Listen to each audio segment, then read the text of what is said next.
Olá, tudo bem? Estou aqui mais uma semana junto de você que nos ouve, que nos escuta e, como sempre, com a professora Renata Gaspar, quem divide comigo a apresentação do Dreamcast. Essa semana a gente tem uma convidada super especial, professora Eloá Fígaro, uma das maiores especialistas em inglês jurídico no Brasil, tem aí uma longa jornada no ensino da língua, mais de 15 anos de experiência, é autora do livro Legal Writing, manual prático para a redação jurídica em inglês, é advogada, mestre em Direito Internacional e Comparado pela USP, certificada em ensino de inglês para adultos pela Cambridge University, certificada para inglês como meio de instrução pela Oxford University e inglês jurídico também pela Cambridge University.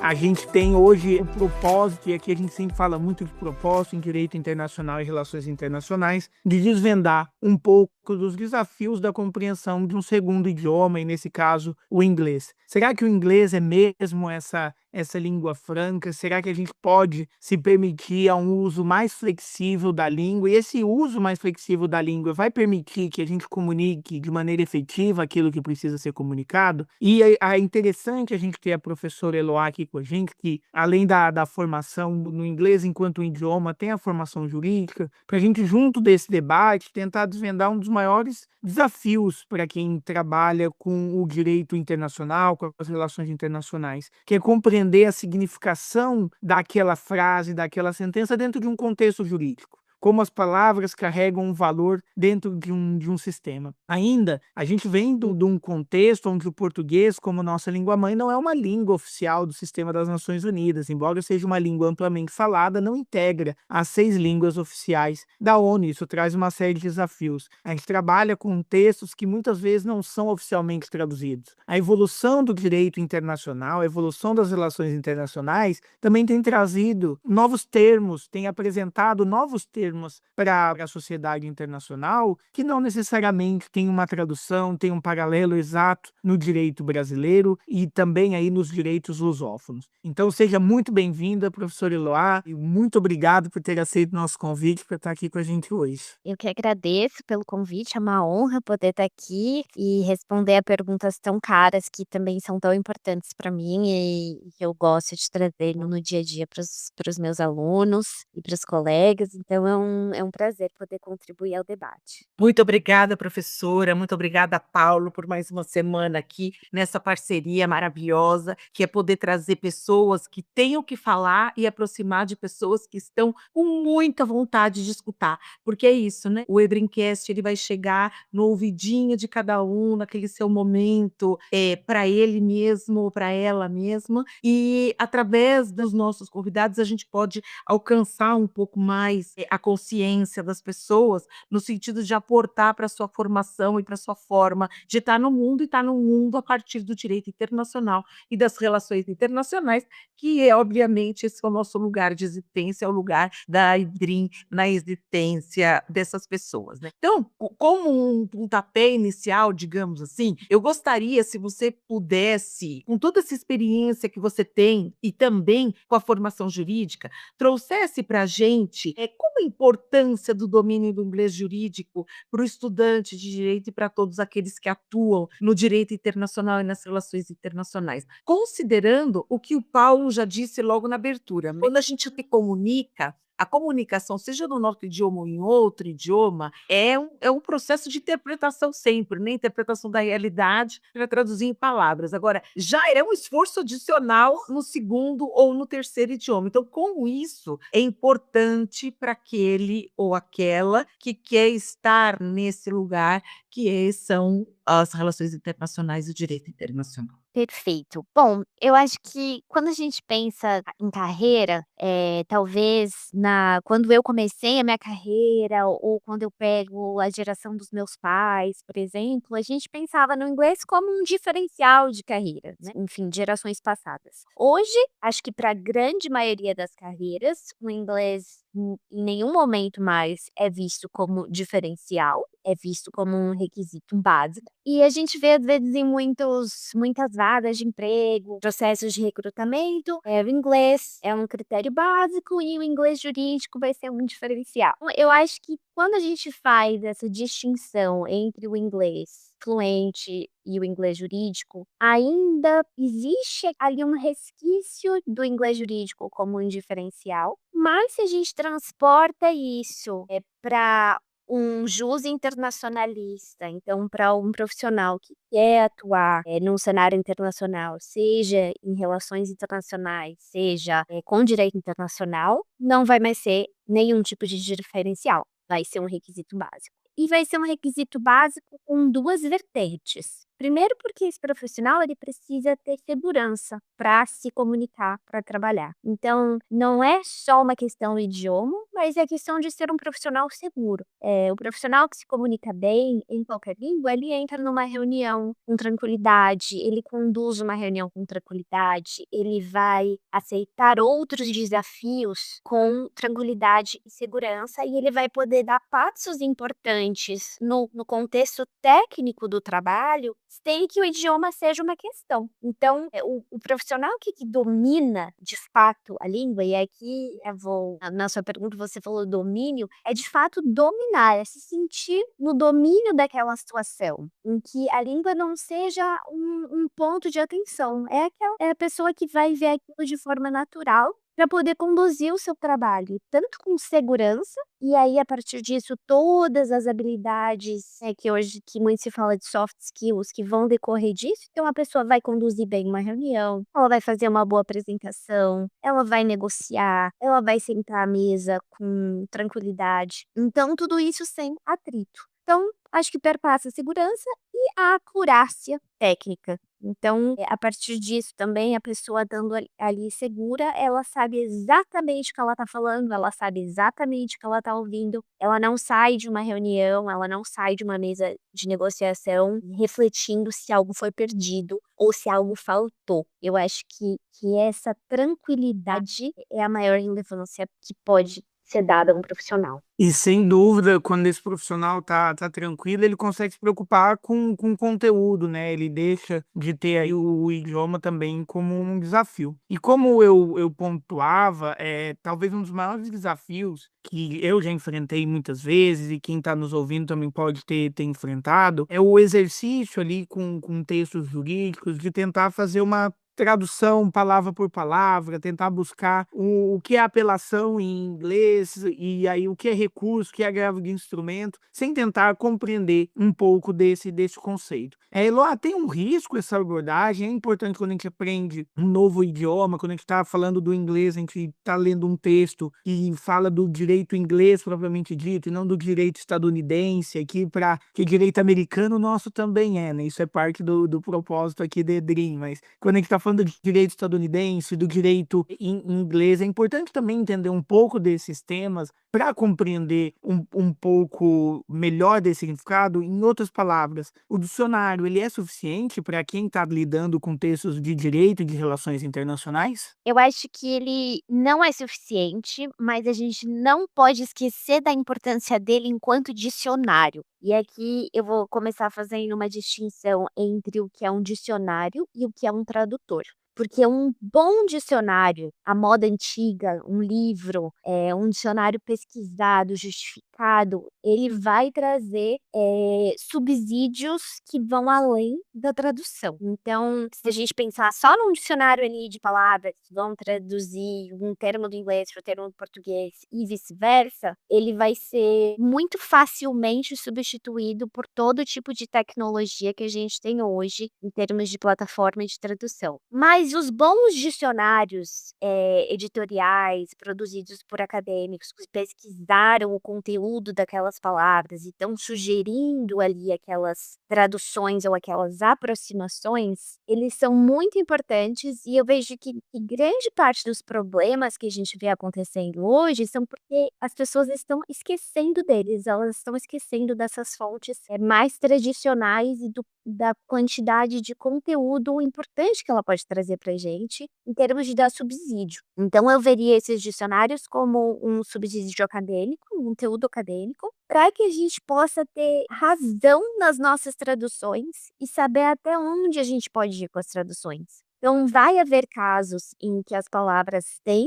traduções exatas, elas têm sim equivalentes exatos, é simples a gente traduzir, principalmente no que a gente, em se tratando de direito privado, propriamente dito, em termos de contratos, obrigações, são temas muito mais fáceis de se traduzir. Quando a gente vai para a área de direito público, essas equivalências vão ficando mais difíceis, porque elas vão se aproximando muito das peculiaridades dos sistemas jurídicos. Então, a gente tem que aí passar de uma habilidade de tradução propriamente dita para uma habilidade de explicação ou de aproximação ou uma habilidade de descrição. Então, muito embora os dicionários eles sejam relevantes, eles não vão ser suficientes dependendo da área de atuação desse profissional, e aí vão requerer outros tipos de habilidades que a gente precisa desenvolver. Isso que você fala vai muito ao encontro da dificuldade da compreensão integral a partir da não compreensão cultural, porque o idioma é a forma que as pessoas estão no mundo e que a sociedade está no mundo. Se você não é capaz de compreender aquela sociedade, a tradução literal, ela me parece que ela é perigosa, porque ela cria monstros, já que você vai tentar adaptar à sua cultura uma palavra que vem especificamente para delinear e apresentar uma postura cultural, às vezes, diametralmente oposta, né. Então eu acho que, para mim, essa questão dessa concepção, né, do idioma como cultura, como o componente cultural, eu não vou dizer do inglês, porque o inglês eu tenho, mas eu não tenho na mesma conta que, por exemplo, o espanhol, para mim, que eu morei muitos anos, e eu transcendi essa questão do idioma só como um instrumento, né, porque eu precisei conviver muitos anos, fora, e aí parece que se descortina outro universo, é como um achado arqueológico, para mim foi como um achado arqueológico, né. Então eu fico pensando, quando isso aconteceu na minha vida, como é difícil você se aproximar dos idiomas desde essa perspectiva. E aí, já linkando com uma outra pergunta, desde a sua experiência, que pelos anos ela me parece bastante vasta, né, 15 anos de experiência, lecionando inglês jurídico já te dá aí uns bons livros, né, sobre histórias e contos a esse respeito. O que que você conseguiu agrupar algum ou alguns problemas que você diz assim: "Olha, isso é um grupo de problemas objetivamente, assim, o estudante brasileiro, quando vai aprender o inglês jurídico, ele tem este problema", porque como a questão do idioma é cultural, a gente também tem que entender as dificuldades dentro do contexto que você está ensinando. Então, se você podia dividir isso com a gente, por favor, porque assim, a pessoa que está ouvindo, ela também não vai se sentir sozinha no mundo, ela vai se sentir acolhida. "Poxa, essa questão não é só minha, né". Com certeza. Tem uma frase que é atribuída a um autor, Jay Bennett, que fala de comunicação intercultural, em que ele diz: "One who learns a language learning culture ends up becoming a fluent fool". Então, aquele que aprende a língua sem aprender cultura, vira um tolo fluente. Então, eu acho que essa é um primeiro ponto que nem todas as pessoas, caem nessa armadilha, mas essa é uma armadilha muito perigosa de tentar aprender o idioma dissociado da cultura. Então, uma dificuldade que eu vejo muitas pessoas passando é elas acharem que elas têm dificuldade só por causa da língua. E aí eu vou avaliar essa pessoa que às vezes chega para mim, tendo dificuldades com reunião, ou dificuldade com cliente, e o inglês dessa pessoa é ótimo, mas ela não sabe se comportar. E não é que ela não sabe se comportar porque ela não tem etiqueta, não é isso, mas ela não tá atenta a outros tipos de sinais, às vezes, que não tem nada a ver com o idioma. Então, aquela pessoa com quem ela está se comunicando, ela é mais literal ou menos, se ela falar nas entrelinhas ou não, se ela está usando linguagem corporal. Então, tudo isso faz parte dessa visão multicultural que tem que fazer parte do idioma, e um profissional de relações internacionais e direito internacional tem mais do que a obrigação de estar atento a esse tipo de detalhe, eu acho que mais do que qualquer outro. Mas além disso, em falando de outros tipos de dificuldades, né, que a gente não pode se sentir sozinho, além dessa parte cultural, existem, eu acho que alguns pontos linguísticos do português e do português brasileiro, que às vezes acabam criando alguns tipos de dificuldades. Então, por exemplo, nós enquanto falantes de português brasileiro, a gente consegue entender muito nas entrelinhas, a gente consegue usar meias palavras, e isso a gente não consegue fazer de forma tão objetiva no inglês. Então acho que esse é um ponto de dificuldade, às vezes as pessoas não conseguem se fazer entender, porque elas estão tentando transpor essa cultura do português brasileiro para o idioma inglês. Então essa é uma dificuldade. Existem algumas coisas simples em relação a ordens de palavras, estruturas gramaticais, uso de vozes. Então, no português jurídico, a gente tende a usar bastante a voz passiva, que também é usada bastante no inglês, mas que às vezes é transposta de uma forma errônea ou não tão precisa. Isso acaba criando dificuldade de comunicação também. Vocabulário é uma questão que, dependendo da área, às vezes acaba tendo algumas palavrinhas ali que são clássicas, então são alguns erros clássicos que os alunos costumam cometer, de inadequações terminológicas. Então eu dividiria nessas duas características, assim, essa necessidade de se adaptar culturalmente e saber que às vezes a sua dificuldade não é linguística, e por outro lado, não deixar de lado, a busca por essa acurácia e essa compreensão de que o inglês ele não pode ser estruturado da mesma forma que o português. Então, acho que essa é a maior dificuldade. E essa dificuldade que aponta me lembra muito quando eu fui fazer o curso de AIA e conversava com um professor e ele falou que estava avaliando um artigo, não era um artigo da minha autoria, era um artigo escrito por um autor brasileiro e ele comentou, ele falou: "Tá em inglês, mas tá em inglês brasileiro". Então, embora Hum. as palavras estivessem em inglês, elas não ofereciam ali uma fluidez, de leitura, e o desenvolvimento da língua, ele é um desenvolvimento dinâmico, né, até mesmo quando a gente pensa no jurídico, o português jurídico é um campo de domínio que muitas pessoas que dominam perfeitamente o português em outros campos não dominam. A língua é um aprendizado ativo, né, acho que algo importante da gente sempre considerar que o domínio de uma língua, esse domínio aqui que a gente fala, não é a capacidade de conhecer toda e qualquer palavra, porque eu acredito que, com exceção de quem escreveu o dicionário e ainda correndo o risco do dicionário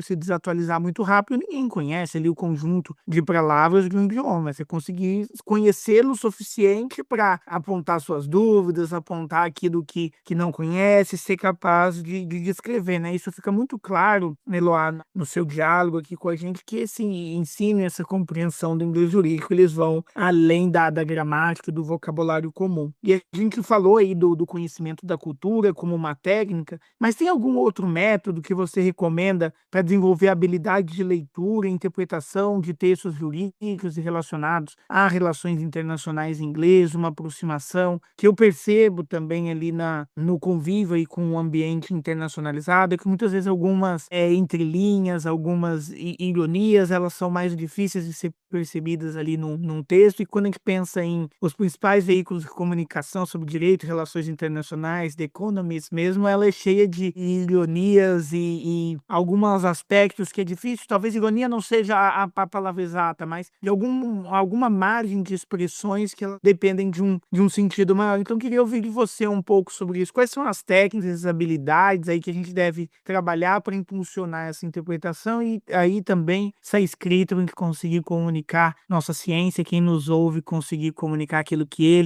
ela produz, além das nossas fronteiras do nosso idioma. Perfeito. E fazendo um adendo ao que você comentou e uma relação com a pergunta anterior, essas são dificuldades que não só os falantes de português enfrentam. Então eu já tive alunos franceses, por exemplo, que tinham um outro set de dificuldades muito parecidos com os nossos, mas que relacionados ao idioma francês e à estrutura do francês. Então, a gente também não precisa se sentir sozinho ou achar que só a gente tem esse tipo de problema, porque cada falante de cada língua específica vai ter o seu grupo de dificuldades, assim como já tive colegas chineses também que tinham as suas próprias dificuldades. Então, eu acho que é importante a gente ver que cada um, nós estamos em barcos diferentes, mas navegando os mesmos mares. Puxar um pouco pro nosso especialista aqui em direito do mar. Mas voltando à sua pergunta, em termos de técnicas e métodos,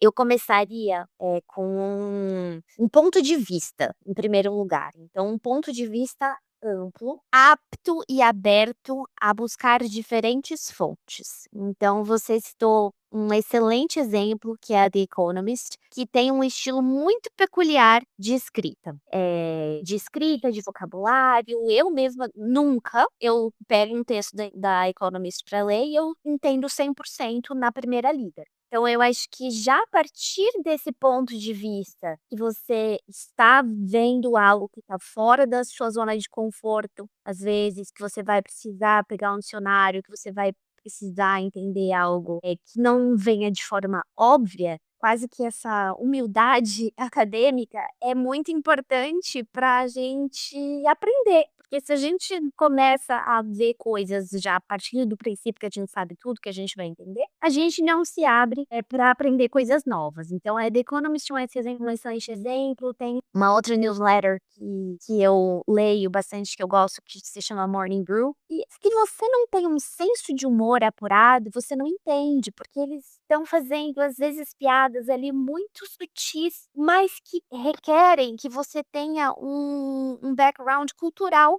para entender. Então, a gente volta aqui no ponto da cultura. Então, além da gente ler muito os materiais que estão escritos em inglês e nos expor a esse tipo de estímulo, então eu vou ler uma The Economist ao mesmo tempo que eu vou ler um livro, eu vou ler uma resolução da ONU e eu vou partir do princípio que essas coisas têm estilos diferentes. Se eu não tiver o conhecimento da matéria que está por trás desses textos, vai ser mais difícil entender. Então, voltando à questão que às vezes não é uma questão só puramente linguística. Eu já tive algumas experiências com alunos, com profissionais, e às vezes não tinham até subsídios. Então, é mais difícil, por exemplo, ensinar inglês jurídico para um aluno de segundo ano do que para um aluno de quinto ano, porque o aluno de segundo ano ainda não aprendeu certas coisas e tá tudo bem, assim, não chegou naquele ponto, mas não adianta eu ensinar para esse aluno como traduzir uma coisa de direito processual, por exemplo, super complexa, se ele não aprendeu isso em português. Então, eu acho que se cercar de conhecimento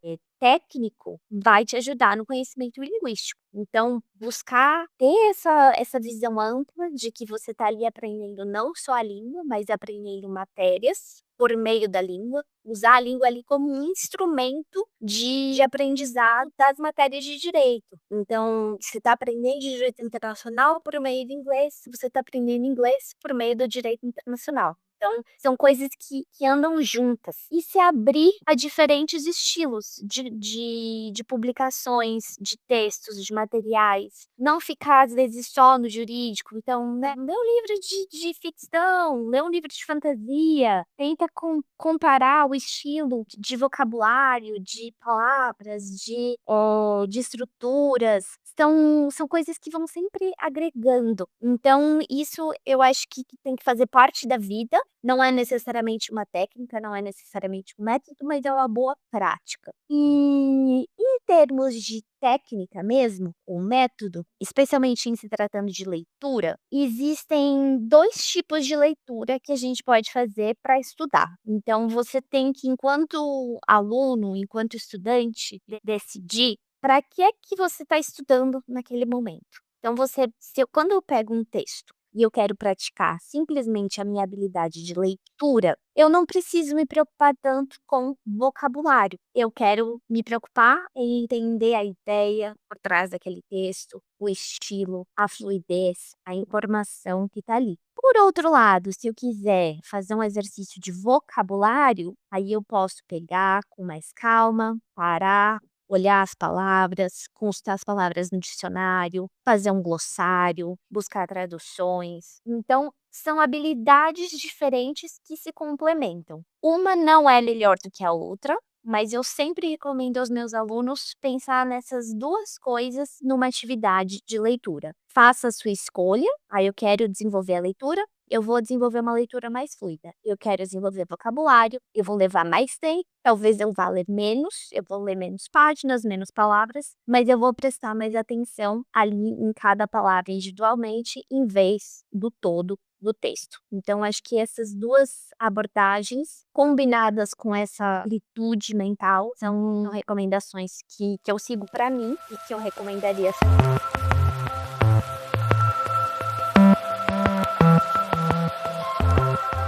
Estava te escutando e pensando aqui quanto tomara que as pessoas tenham uma escutativa a tudo isso que você está dizendo, porque ele serve até para o português. Vamos pensar assim, muitas vezes orientando o trabalho de conclusão de curso, orientando dissertação de mestrado, participando de banca de doutorado.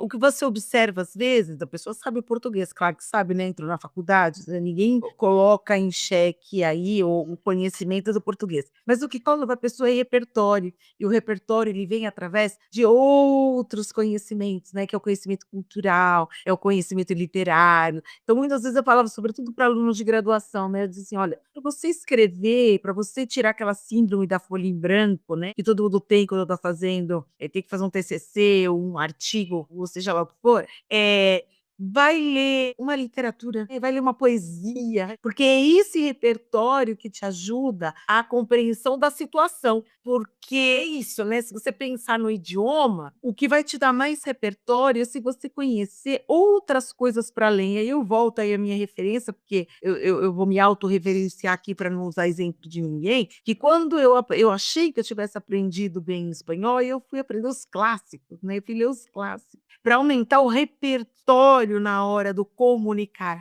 porque o idioma ele tem uma função de comunicação, e se a gente não consegue essa função da comunicação, por mais purista que sejamos no momento de escrever, de falar, se a gente não alcançar a pessoa que a gente quer comunicar, o coletivo, não adianta nada, e é o repertório que, de alguma forma, ele permite que a gente faça isso, né? Que a gente transforme o conhecimento em algo e que também nos ajuda a conhecer esse outro algo, né? Eu estou dizendo isso porque como uma pergunta, assim, desde da sua percepção desse lugar de ensinar inglês jurídico, né, para várias pessoas que estão militando nessa área, como que você acha que o conhecimento do inglês jurídico pode contribuir para o conhecimento das relações internacionais, do direito, do próprio direito comparado? Porque uma coisa é você falar para uma pessoa que não tem repertório nenhum, é usar o direito comparado como metodologia, e outra coisa é você explicar para alguém que tem repertório, porque ela vai entender o que é o direito comparado.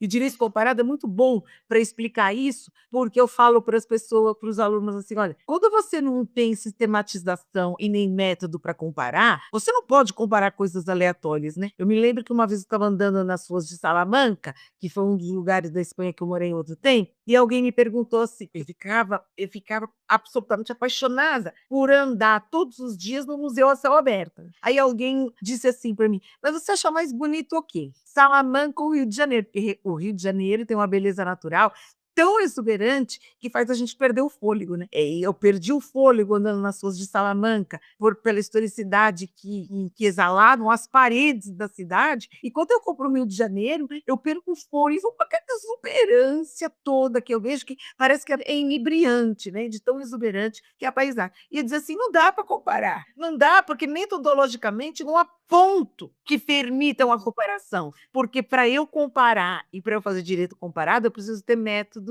e uma lógica própria para isso. Então, como você acha, no seu lugar de professora de inglês jurídico, você acha que o aprender o inglês jurídico pode melhorar para o profissional do direito, sobretudo do direito internacional, a ele compreender os sistemas internacionais, o direito comparado, esta convivência no mundo globalizado. Ótimo. Eu adoro essa pergunta porque eu acho que ela entra quase que como costura tudo que a gente falou até agora, inclusive em termos de cultura. Porque se a gente for pensar no inglês jurídico, naturalmente, se a gente colocar no Google agora, inglês jurídico, curso de inglês jurídico, os materiais que vão aparecer pra gente vão ser naturalmente materiais do Reino Unido ou dos Estados e dentro do Reino Unido, especificamente a Inglaterra, poucos materiais vão trazer, enfim, temas de Escócia, Irlanda,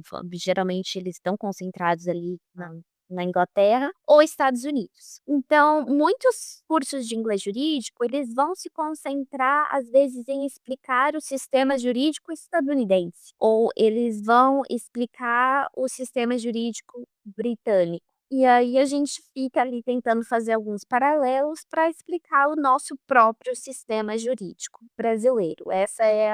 Geralmente esse é o primeiro contato que tem com o inglês jurídico. E por muitos anos essa foi inclusive, fazendo aqui um meia-culpa, eu acho que no começo da minha carreira, eu acho que essa era uma visão até que eu tinha mesmo. Então, nossa, vamos estudar o sistema jurídico americano e é suficiente. Não, é uma visão muito limitada do que o inglês jurídico pode ser. Então, hoje eu já vejo o inglês jurídico como uma ponte instrumental, para que a gente consiga entender o direito comparado. Então, primeiro partindo do ponto de vista mais, assim, de escritório, do dia a dia, às vezes a gente vai ter um cliente americano, às vezes a gente vai ter um cliente britânico, mas dependendo do seu cenário profissional, isso vai ser na maioria das vezes. Você vai ter muito mais interações com clientes da Europa, da Ásia, da África, da América Latina, em que você tem que usar o inglês como instrumento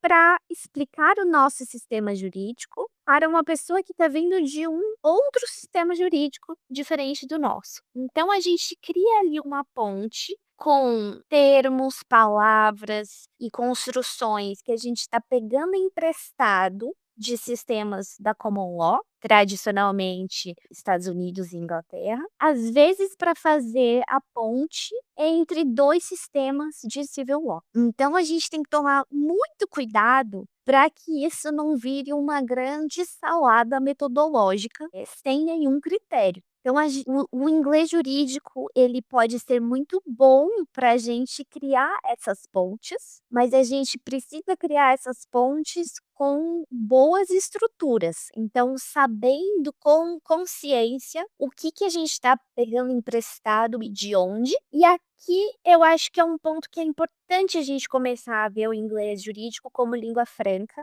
que para mim, eu confesso que eu ainda não cheguei assim num ponto acadêmico em que eu cheguei a uma conclusão final, se eu gosto de ver o inglês como língua franca ou não. Porque muitas vezes o inglês visto como língua franca, ele aceita certas tolerâncias em termos de utilização de vocabulário ou de gramática. Existe um apego menor, um preciosismo terminológico menor, desde que aquela comunicação esteja funcionando. E quando a gente fala de documentos jurídicos, de temas jurídicos, a gente não pode ser tão tolerante, porque a gente pode levar a um grande problema terminológico, a um grande problema jurídico. Então, por esse ponto, eu não gosto tanto da visão do inglês como língua franca. Por outro lado, eu gosto muito dessa visão porque ela nos desvincula de culturas determinadas, Estados Unidos e Inglaterra, que são as mais tradicionais, e criam essa possibilidade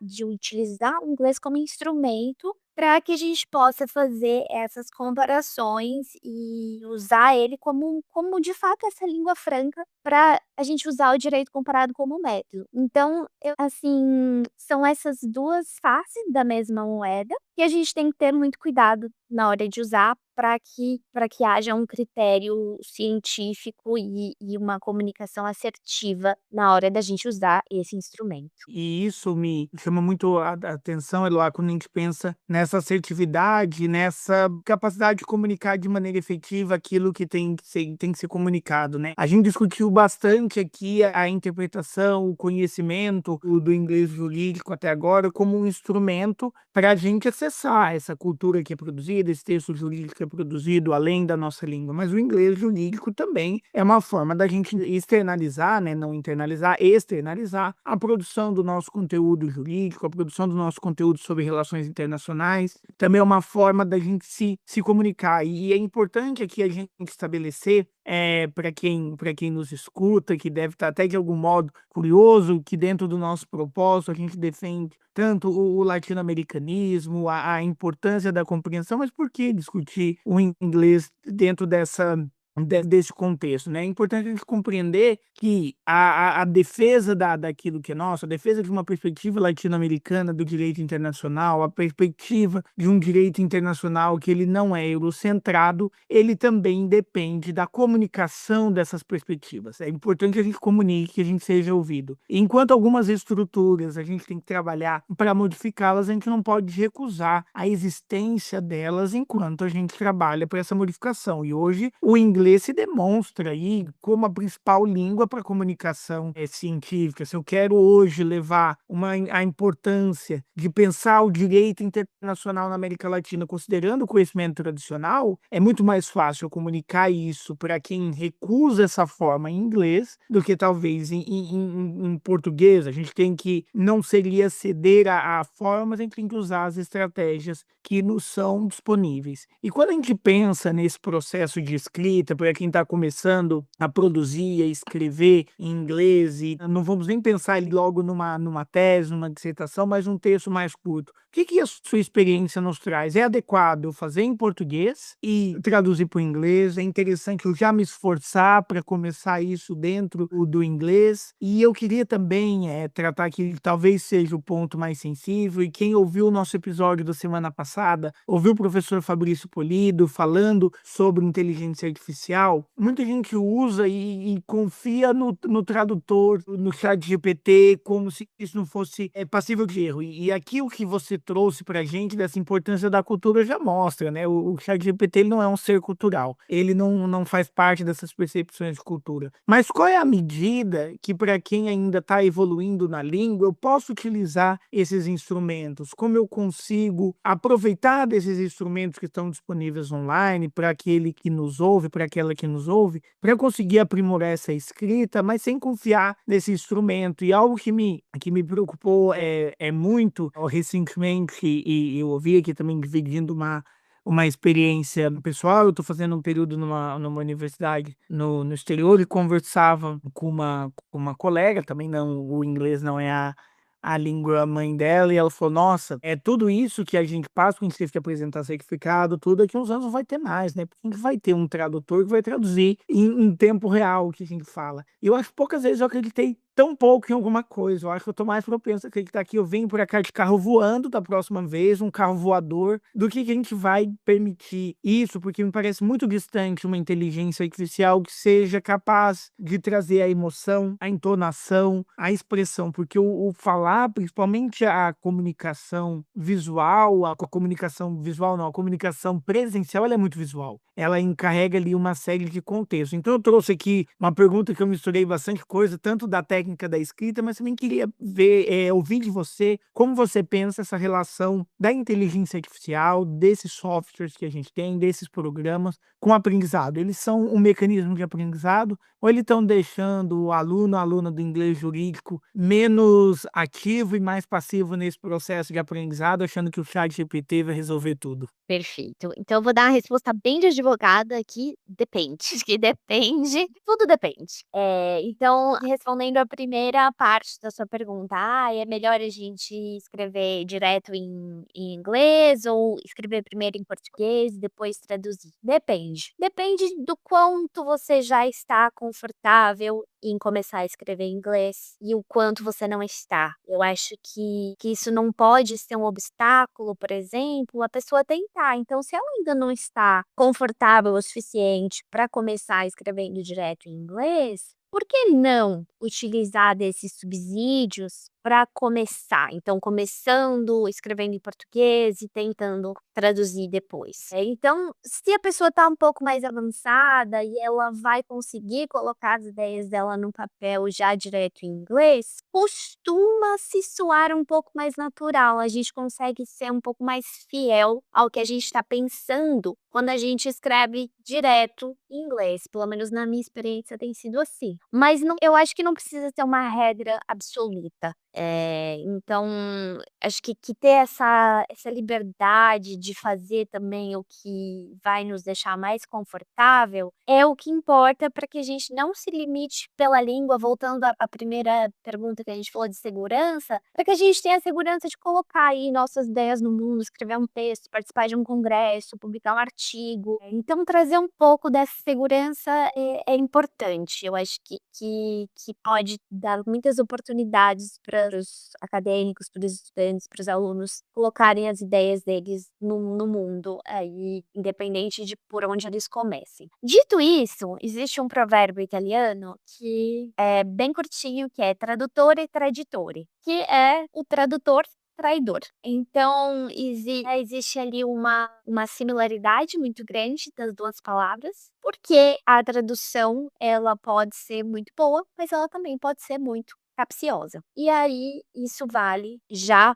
para o uso das plataformas de tradução, de inteligência artificial, de ChatGPT, que são muito boas, mas, assim, se eu pudesse centralizar um único conselho para o uso delas, a gente não pode ter preguiça de pensar. Então, eu adoro usar, eu uso muito, inclusive tenho usado para muitas coisas que automatizaram o meu trabalho, de produção de exercício para aula, por exemplo, de materiais escritos, que são muito boas e de fato podem agilizar o nosso trabalho de uma forma muito eficaz, podem ajudar muito aquela pessoa que ainda não está confortável com a língua ou não está confortável com a sua tradução a fazer uma produção escrita um pouco mais avançada, mas a gente não pode ter preguiça de checar tudo 2 vezes, pelo menos não nesse estágio que a gente está na tecnologia. Pode ser que daqui 3 meses isso já fique desatualizado, mas o estágio que a gente está hoje,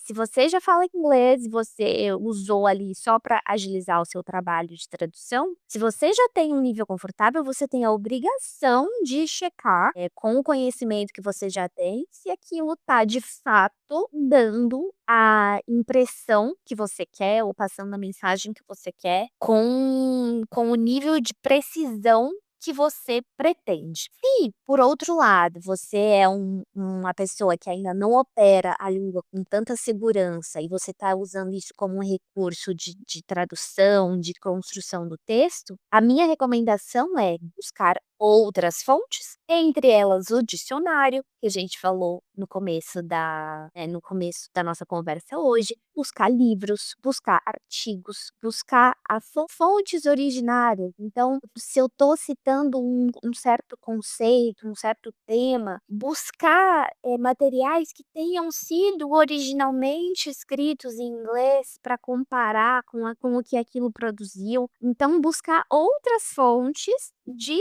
subsídio para conferir aquilo que foi produzido. Então, são excelentes recursos, desde que a gente não tenha preguiça de checar o que foi feito. E na prática, particularmente, às vezes eu prefiro eu mesma escrever, porque eu tenho domínio total do que está sendo produzido. Para mim, eu pessoalmente, eu prefiro fazer do que conferir.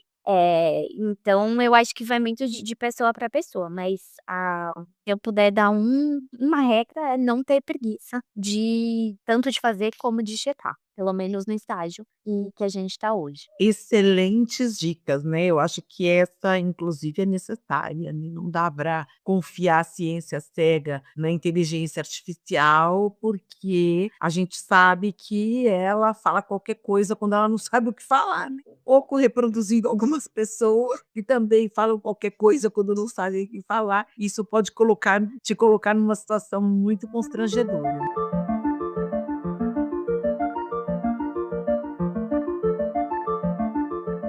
Eloá, foi muito bacana esse nosso bate-papo. Eu acho que ele foi muito esclarecedor. Acho que fez com que as pessoas entendessem a importância de olhar para o inglês jurídico, não só como uma ferramenta que a gente, como uma faca que a gente pega para cortar um pão ou alguma coisa, mas sim como algo, como uma ferramenta, sim, mas como uma ferramenta que também vai te abrir portas, abrir caminho, ele vai ajudar você a aumentar o seu repertório em termos de abertura cultural para outras, possibilidades, né. Aqui na escola, né, a gente tem um bordão, né, que a gente diz assim que a escola é de propósito e com propósito, e sobretudo no que significa filosoficamente ser de propósito, né, porque quando a gente é de propósito, a gente, de alguma forma, tira todo mundo da sua zona de conforto, né, porque não é fácil estar de propósito no mundo, porque requer mais a atuação,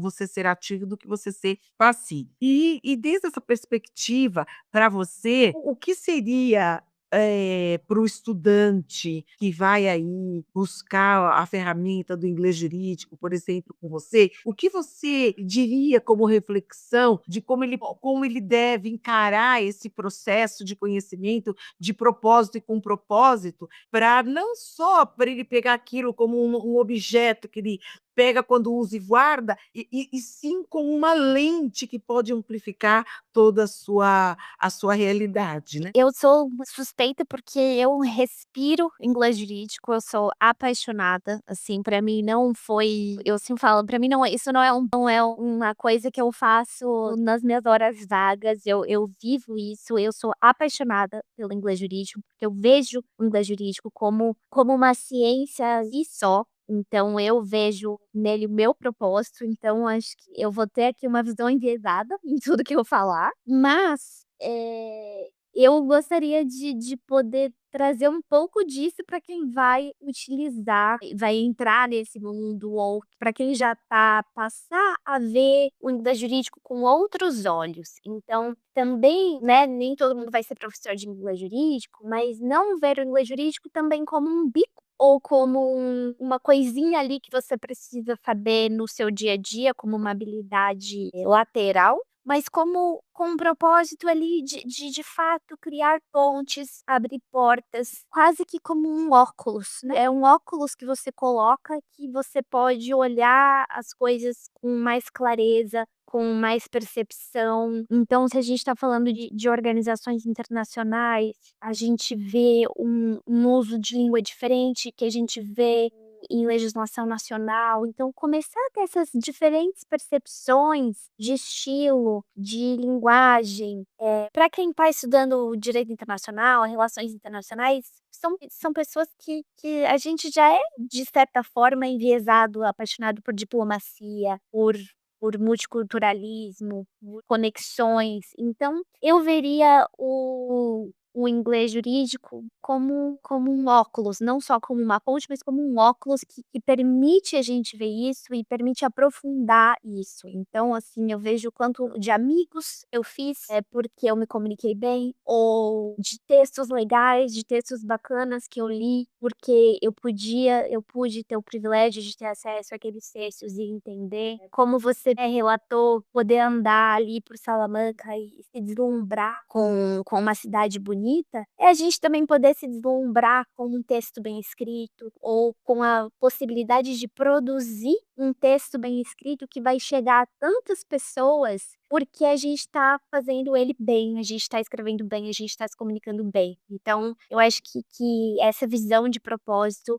é uma coisa que o inglês jurídico bem visto, bem construído pode dar. Perfeito, eu adorei aí a resposta e é exatamente isso que a gente busca, uma resposta que venha do propósito individual, uma resposta que venha aí com inspiração e tenho certeza, Eloá, que inspirou muito aqueles e aquelas que nos ouvem, que saem aqui inspirados e mais curiosos e mais atentos à importância do inglês jurídico aí como uma ferramenta importante para o desenvolvimento de carreiras no direito e nas relações internacionais. Muito obrigado por estar aqui com a gente. Eu que agradeço, foi uma honra e um prazer falar de coisas que eu amo tanto, com pessoas tão queridas. Ah, muito bom. E para você que nos ouve, não deixe de se inscrever no canal do YouTube, para quem está nos ouvindo pelo YouTube, para você que nos ouve pelo Spotify, também não deixe de seguir nosso podcast. A cada 15 dias a gente tem uma conversa de propósito e com propósito com grandes profissionais do direito e das relações internacionais.